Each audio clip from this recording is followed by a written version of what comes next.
अस्सलाम वालेकुम स्टूडेंट्स।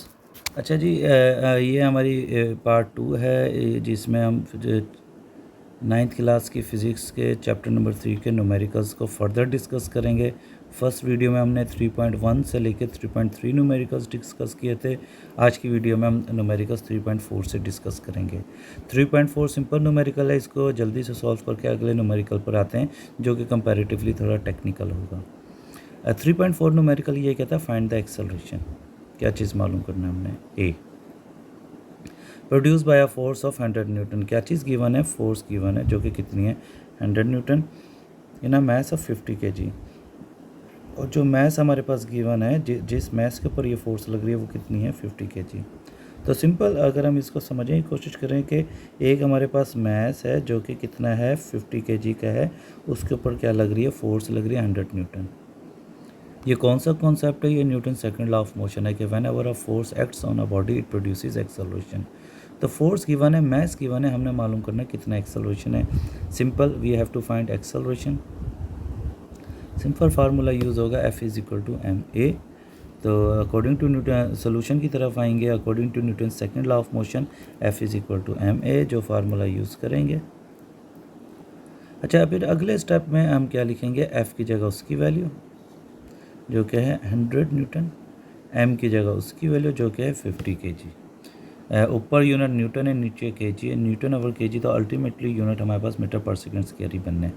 और ये 100 डिवाइड बाई 50 जवाब बनेगा 2 मीटर पर सेकंड स्क्वायर।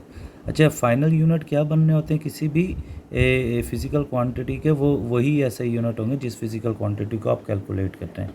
यहाँ पे एक्सेलरेशन मालूम कर रहे हैं, तो अल्टीमेटली जो यूनिट बनना चाहिए वो मीटर पर सेकंड स्क्वायर ही बनना चाहिए। तो हम यूनिट की कैलकुलेशन में ज़्यादा डिटेल में नहीं जाएंगे। अच्छा, ये हमारे पास न्यूमेरिकल सॉल्व हो गया। Thus the acceleration produce in a body would be 2 metre per second square. Now numerical 3.5, और इस न्यूमेरिकल को समझना है हमने, क्योंकि ये न्यूमेरिकल जस्ट पढ़ के थोड़ा कंपैरेटिवली टफ हो जाता है। इसे ज़रा फोकस करने की कोशिश करेंगे। A body has a weight of 20 newton. We have a body, एक बॉडी है जिसका वेट हमारे पास कितना है? It's weight is 20 newton. ठीक है। And how much force is required to move it vertically upward. जब वो कहते हैं एक 20 न्यूटन वेट की बॉडी को हमने किधर लेके जाना है? अपवर्ड मूव करना है। उसका ऑलरेडी वेट कितना है? 20 न्यूटन, और हमने उसको मूव भी किधर करना है? अपवर्ड। सिर्फ पकड़े नहीं रखना, उसको अपवर्ड क्या करना है? मूव करना है with an acceleration of 2 metre per second square. तो वो कहते हैं कितनी फोर्स चाहिए आपको? How much force is required. हमने जो चीज़ मालूम करनी है वो क्या करनी है? अपवर्ड फोर्स, जिसे मैंने यहाँ पे टेंशन बोला है।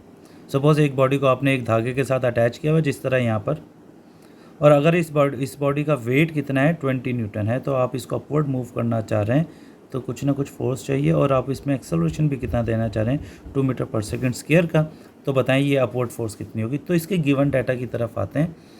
क्योंकि body has a weight of 20 newton, तो मैंने weight is equal to 20 newton लिख दिया।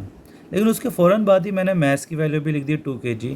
आप में से मैक्सिमम बच्चों को पता होगा कि वेट की मदद से हम मैस मालूम कर सकते हैं। अभी हम देख लेते हैं कि ये कैसे मालूम हुआ।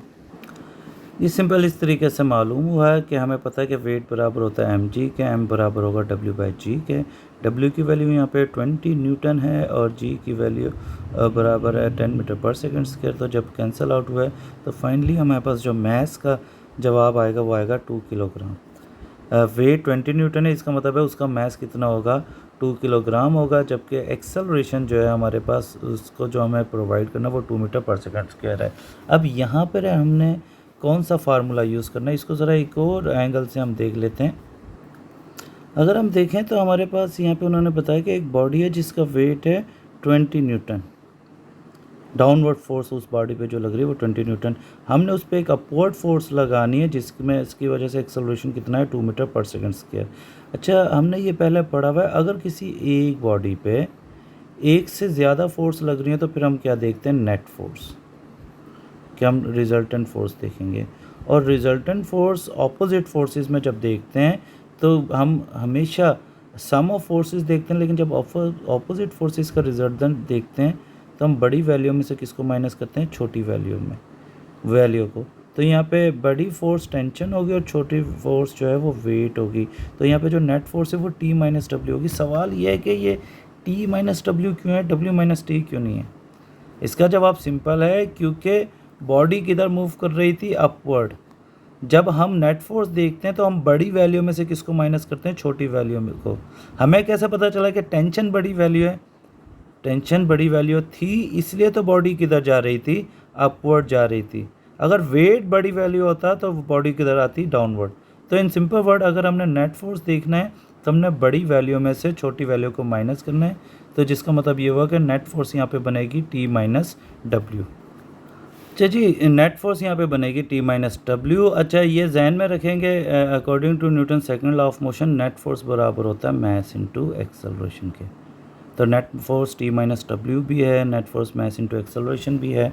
तो Newton second law of motion की वजह से नेट फोर्स की जगह ma लिखा, T की जगह T लिखा और W की जगह क्या लिख सकते हैं, mg।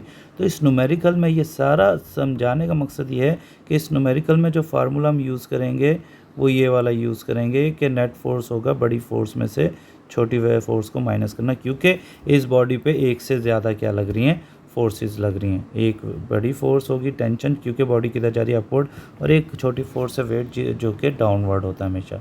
तो हम यहाँ पे सिंपल फार्मूला यूज़ करेंगे, net force is equal to mass into acceleration, जबकि नेट फोर्स बराबर होता है ma के। तो अल्टीमेटली हमारे पास जो फाइनल फार्मूला बनेगा वो बनेगा नेट फोर्स बराबर है T माइनस mg। इस फार्मूले को आप जहन में रखिएगा। ये दोबारा ये कैसे हो फार्मूला ड्राइव हुआ है, हमने पढ़ा हुआ है, जब भी ऑपोजिट फोर्सेस की नेट फोर्स देखनी है तो बड़ी फोर्स में से माइनस करेंगे छोटी फोर्स। और Newton second law of motion के मुताबिक नेट फोर्स बराबर होता है मास इनटू एक्सेलरेशन। तो नेट फोर्स की जगह ma आ गया, T की जगह T आ गया, और W की वेट की जगह mg आ गया। तो सिंपली हम फार्मूला यूज़ करेंगे ma is equal to T minus mg। बस ये फार्मूला इस न्यूमेरिकल में पुट करना है। ये तो फार्मूला यूज़ जो है ये आपको पता होना चाहिए इस न्यूमेरिकल में क्या है, it's T minus mg is equal to ma। T जो है हमारे पास अपवर्ड फोर्स है, m जो है मास है, g gravitation acceleration, m mass, फिर a जो है सिंपल एक्सेलरेशन जो अपवर्ड एक्सेलरेशन है। वैल्यू पुट करेंगे, अपवर्ड फोर्स हमने मालूम करना है, T की जगह T आ जाएगा, m की जगह 2 kg, g की जगह 10 मीटर पर सेकेंड स्क्वायर, फिर m की जगह 2 kg एंड e की जगह 2 मीटर पर सेकेंड स्क्वायर। इन्हें मैथमेटिकली कैलकुलेट करेंगे तो हमारे पास T is equal to 24 newton. T जो है यहाँ पे हमारे पास अपवर्ड फोर्स है। तो thus the resultant force would be, जब हम ये सारी कैलकुलेशन कर लेंगे तो हमारे पास जो अपवर्ड फोर्स रिक्वायर्ड है वो 24 न्यूटन रिक्वायर्ड है, जिसका मतलब ये है thus a force of 24 newton is required to move a body of weight 20 newton with an acceleration of 2 metre per second square. मतलब अगर आपके पास एक बॉडी है जिसका वेट है 20 न्यूटन, तो अगर इसको ऊपर मूव करना with an acceleration of 2 metre per second square है, आपके पास कम से कम कितनी फोर्स होनी चाहिए, 24 न्यूटन होनी चाहिए। अगले न्यूमेरिकल की तरफ देखते हैं। Two masses 52 kg and 48 kg are attached to the ends of a string that passes over a frictionless pulley. दो मैसेज की बात कर रहे हैं। एक मैस है m1 और एक मैस क्या है हमारे पास m2। m1 की वैल्यू है 52 kg जो कि हैवियर मैस है, और m2 की वैल्यू जो कि लाइटर मैस है उसकी वैल्यू है 48 kg।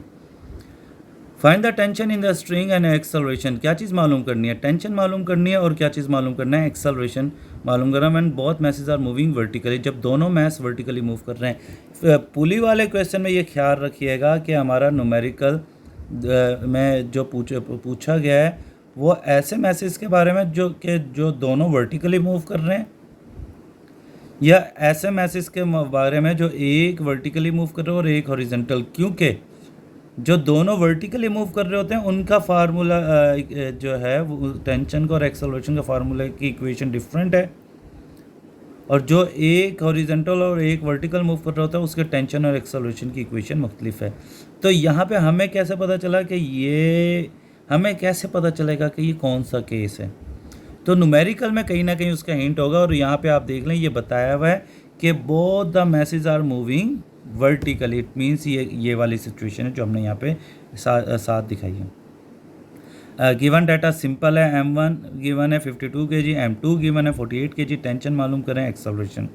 फार्मूला ये आपको आना चाहिए, जब दोनों वर्टिकली मूव कर रहे होते हैं, टेंशन का फार्मूला है 2m1m2 over m1 plus m2 multiply by G. Acceleration का फार्मूला है a is equal to m1 minus m2 over m1 plus m2 multiply by G. Tension की जगह उसका फार्मूला लिखा है t is equal to all this.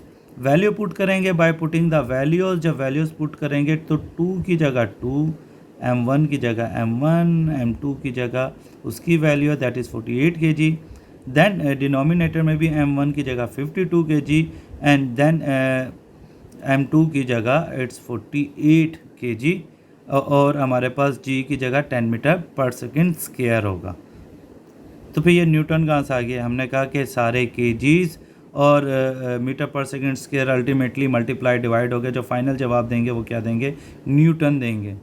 हमें कैसे पता चला कि फाइनल जवाब न्यूटन आएगा? बिकॉज हम टेंशन मालूम करना चाह रहे हैं और टेंशन का यूनिट, टेंशन एक फोर्स है तो उसका यूनिट अल्टीमेटली क्या रहेगा? न्यूटन ही रहेगा। एनीवे फिर इसके बाद हम जब इसको फर्दर कैलकुलेट करेंगे 52 मल्टीप्लाई बाय 48 एक्सेट्रा सारा कुछ डिवाइड हो गया, हमारे पास टेंशन का जवाब बनेगा 499.2 न्यूटन। देन एक्सेलरेशन मालूम करेंगे, उसका फार्मूला यूज़ करेंगे a is equal to m1 minus m2 over m1 plus m2। जब वैल्यू पुट करेंगे तो m1 की जगह उसकी वैल्यू, m2 की जगह उसकी वैल्यू, अगेन डिनोमिनेटर में भी m1 की जगह उसकी वैल्यू और एंड m2 की जगह उसकी वैल्यू, g की जगह उसकी वैल्यू। सारी वैल्यूज़ पुट करके जो जवाब आएगा वो मीटर पर सेकंड स्क्वायर में है। अगेन वही सवाल है कि हमें पे कैसे पता चलेगा कि मीटर पर सेकंड स्क्वायर में जवाब आ रहा है? बिकॉज एक्सेलरेशन का ऐसा unit metre per second square है। और अगर आप अपनी तसल्ली करना चाहते हैं तो इधर kg लिख दें, इधर kg लिख दें, यहाँ पे kg लिख दें, यहाँ kg लिख दें और यहाँ पे 10 मीटर पर सेकंड स्क्वायर। तो फाइनल जवाब जो प्लस माइनस या कैंसिल आउट करने के बाद मीटर पर सेकंड स्क्वायर आएगा। अल्टीमेटली एक्सेलरेशन का जवाब बनेगा 0.4 metre per second square. Thus हम कह सकते हैं tension would be 49.2 newton and acceleration in the system would be 0.4 metre per second square. बाकी ये चलें जी, यहाँ पे हमने 3.6 तक न्यूमेरिकल्स कर लिया। अगले न्यूमेरिकल्स में हम अगली वीडियो में हम कोशिश करेंगे कि 3.7, 3.8, 3.9 एंड 3.10 न्यूमेरिकल्स को भी क्या कर सकें, कंप्लीट करें। आज के लिए इतनी है। Thank you so much.